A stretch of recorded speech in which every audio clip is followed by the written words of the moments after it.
¿Qué es el Evangelio? Pues todos los dichos y hechos de Jesús. A través del Evangelio conocemos su humanidad y claramente, o en alguna medida, aprendemos que hay un cielo al que Él quiere que vayamos y que compartamos con Él eternamente, y que hay un orden y un camino que hay que recorrer para llegar allá. Todo esto nos lo da el Evangelio, nos revela a Dios uno y trino, porque esto no lo conocíamos en el Antiguo Testamento.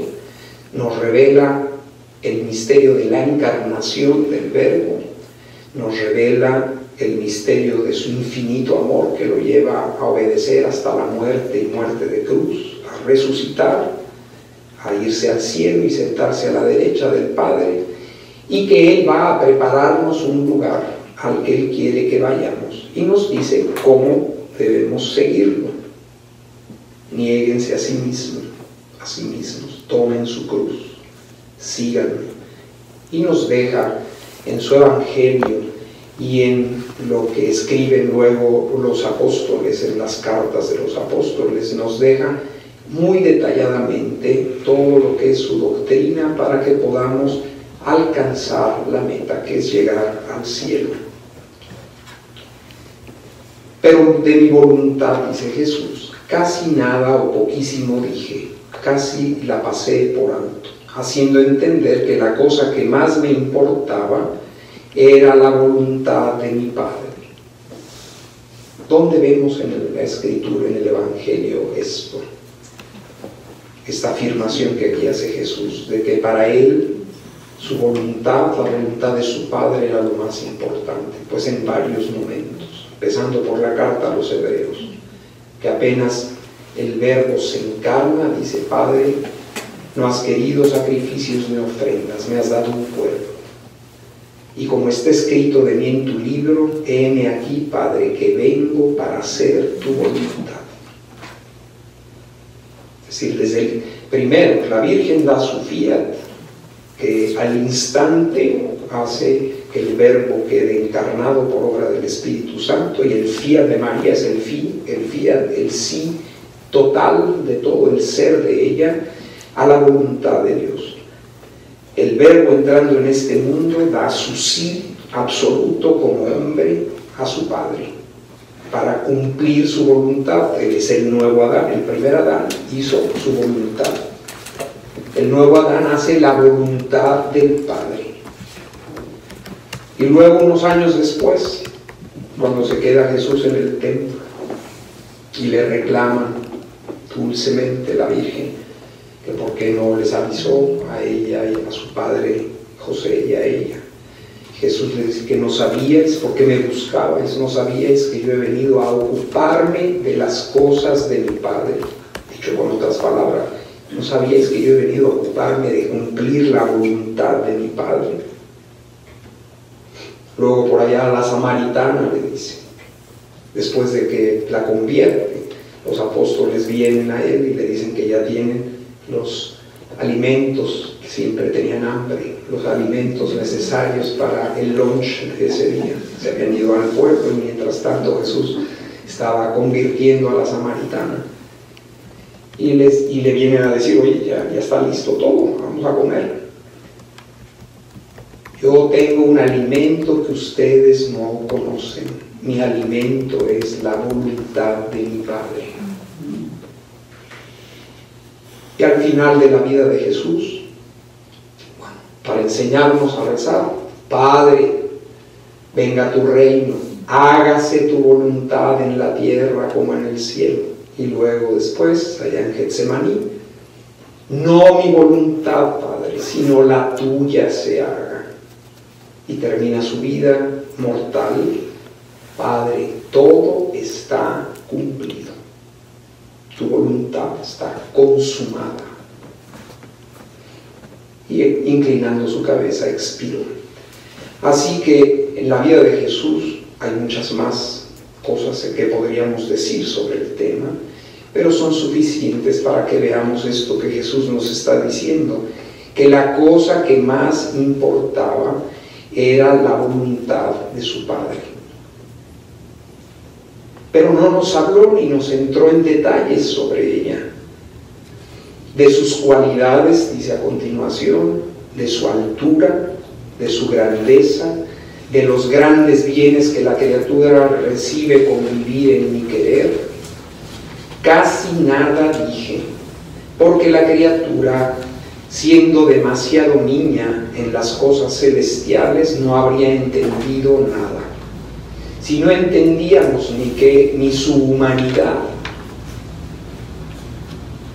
no entendíamos la grandeza del misterio de su humanidad, que es el primogénito de toda criatura, el Rey y Señor de la historia, del universo, por quien y para quien todo había sido creado. Y estaban preocupados los apóstoles de un reino de acá abajo, de quitarse a los romanos de encima. Aún después de resucitado todavía están preocupados de eso. ¿Cómo podía el Señor ponerse a hablar de la grandeza infinita de su voluntad si no acababan de comprender? ¿Cuántos siglos nos tardamos? ¿Cuántos siglos tardó la Iglesia? 8 siglos para que se declarara como verdad de fe que Jesús tiene voluntad humana y voluntad divina. 8 siglos.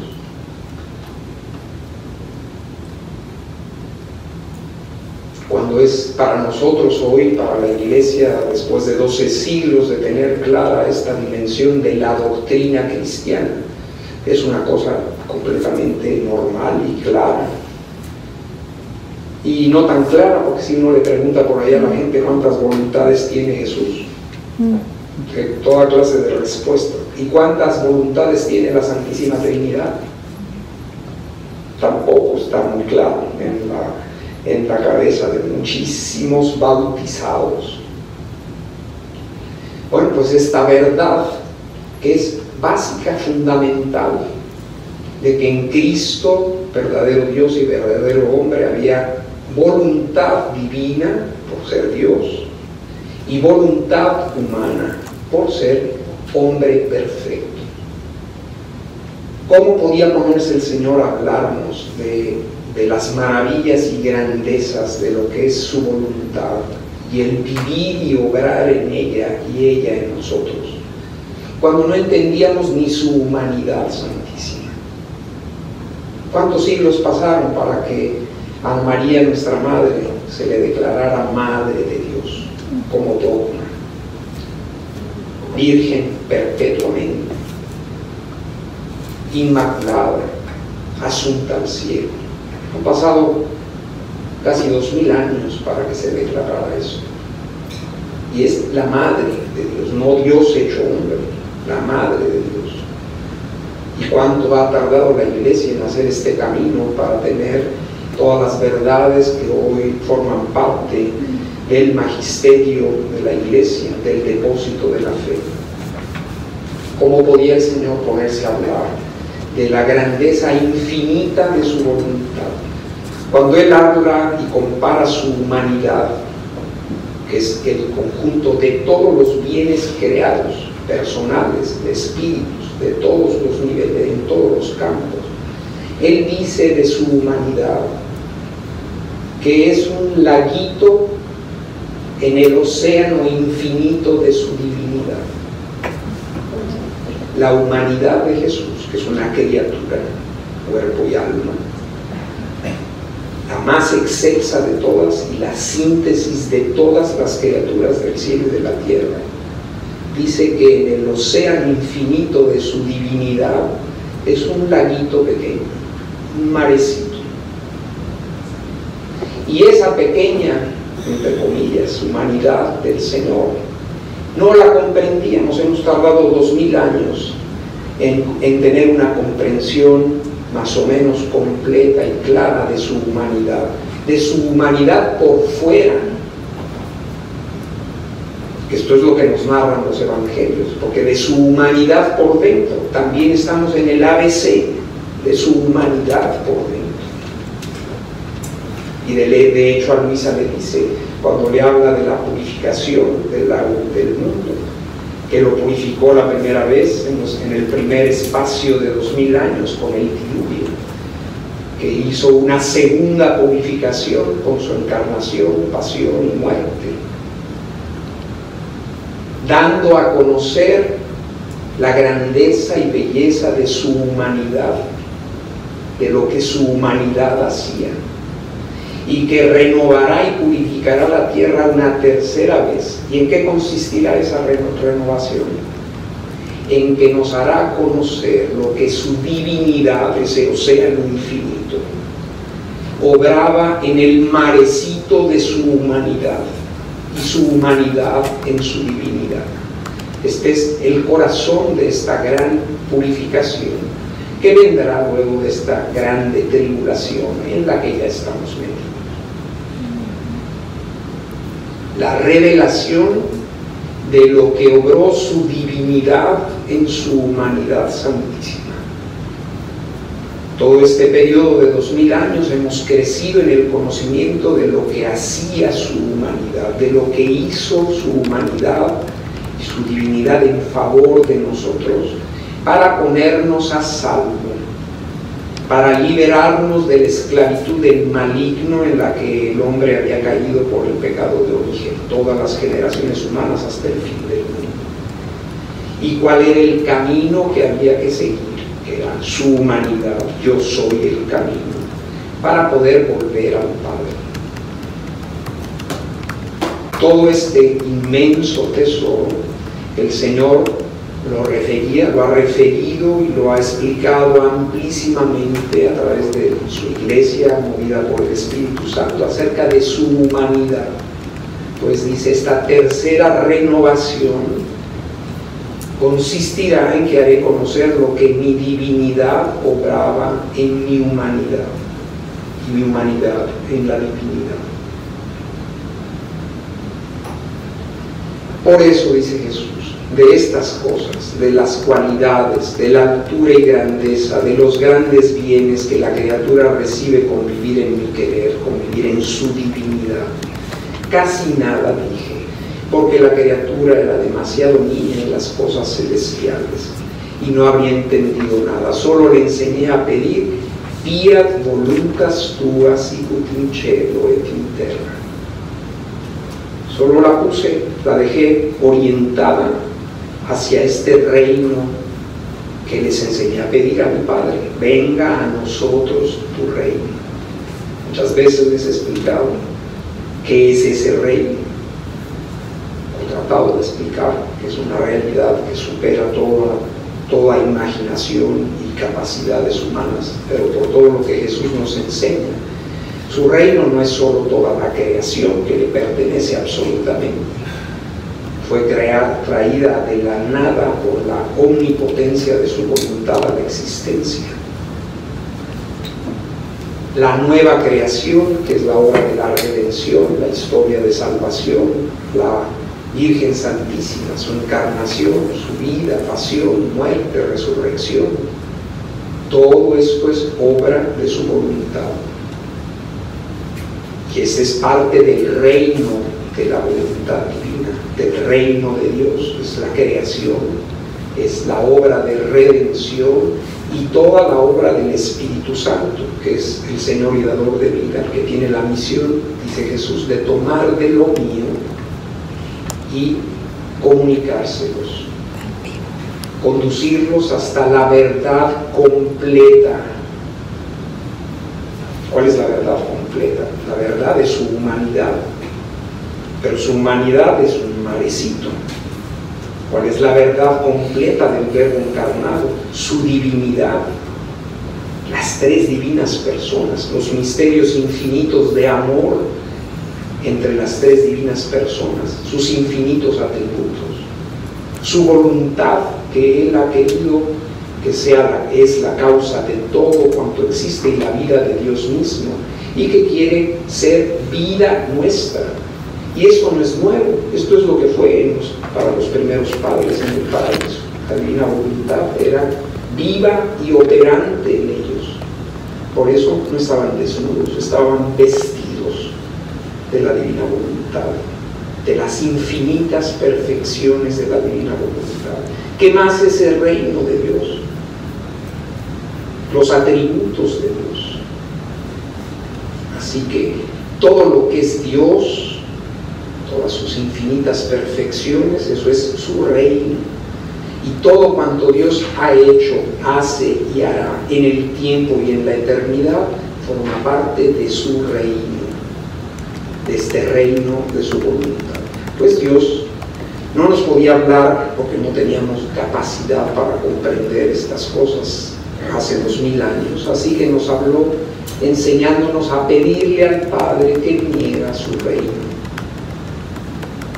que no era el reino parecido al de los romanos, que era lo que todavía esperaban los discípulos, sino un reino que no es de este mundo. Se lo dijo a Pilatos: mi reino no es de este mundo. Este reino que no es de este mundo es el que llevamos 2000 años pidiendo. Y luego, ¿cuál es el contenedor y el soporte, el fundamento de ese reino? Pues la voluntad eterna de Dios. Si comparamos el sol y luego todos los rayos de luz que el sol emana, que son luz y calor, que llenos de innumerables efectos y capacidades, que producen innumerables, podríamos decir así, como que infinitos efectos en el orden natural. Pues así, la esfera del sol, que es fuego, luz y calor, esa es la voluntad de Dios. Y los infinitos rayos que de ese sol emana, esas son los atributos divinos.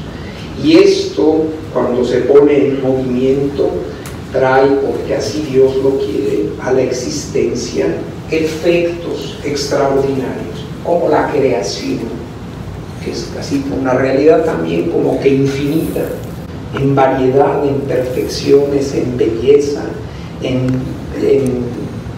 dimensiones. La obra de la restauración de todo, porque esa primera obra la herimos y la ensuciamos con el pecado. Y esta tercera obra de Dios, que es la de la santificación, que es la llamada a volver todas las cosas al orden. Y luego el cumplimiento de todo esto, que es la vida del hombre en la casa del Padre, mientras vivimos en la tierra, que eso no se ha hecho. Llevamos 6000 años, contando con los números que cuenta la Sagrada Escritura, de historia humana. 6000 años después de la caída, de camino de vuelta a casa. En el medio de ella, la encarnación del Verbo, María Santísima, la muerte, la resurrección del Señor, el nacimiento de la Iglesia.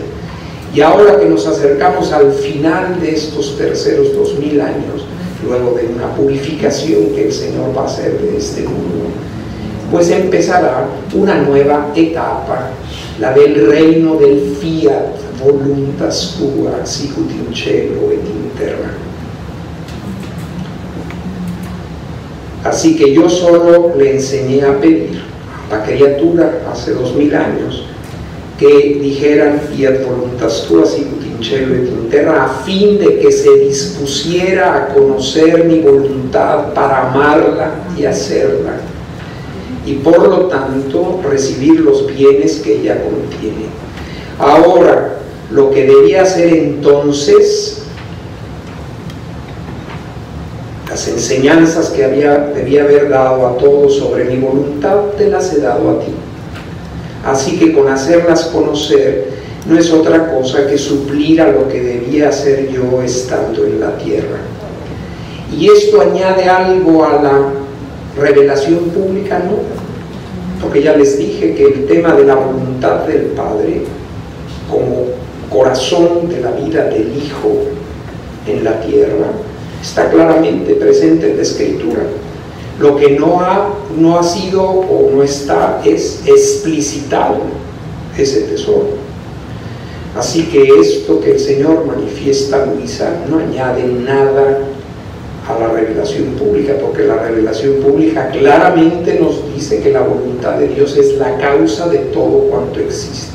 Por la voluntad de Dios, todo lo que no existía fue creado. Apocalipsis. Carta a Timoteo, la voluntad de Dios es que todas las criaturas se salven y lleguen al conocimiento de la verdad. Es decir, toda la obra de redención es voluntad de Dios.